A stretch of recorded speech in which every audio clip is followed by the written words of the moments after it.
এই বাংলার মাটিতে আমার কাছে প্রমাণ আছে একজন মুক্তিযোদ্ধা সে বর্তমানে ভাতা পায় এবং কি মুক্তিযোদ্ধা কোটায় তার সন্তানেরও চাকরি হয়েছে এই টাঙ্গাইলের মাটিতে এবং কি তার একই মায়ের সন্তান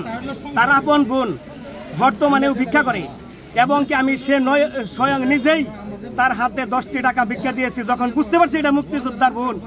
ওই সময় থেকেই আমি প্রতিবাদের জন্য শিহরণ হয়ে উঠেছি যতদিন আছে আমি মুক্তিযোদ্ধার বিরুদ্ধে প্রতিবাদ করে যাব ভুয়া মুক্তিযোদ্ধার বিরুদ্ধে প্রতিবাদ করে যাব 16 বছর মানুষ অনেক জিম্মি ছিল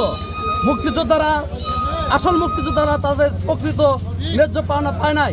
তারা অবহেলিত ভুয়া মুক্তিযোদ্ধাদের তাড়াতাড়ি অপসারণ করে প্রকৃত মুক্তিযোদ্ধাদের তাদের সনদ দেওয়া হোক ভুয়া মুক্তিযোদ্ধাদের সনদ বাতিল করা হোক সরকারের কাছে উদার আহ্বান অতি তাড়াতাড়ি এই কাজটি করা হোক।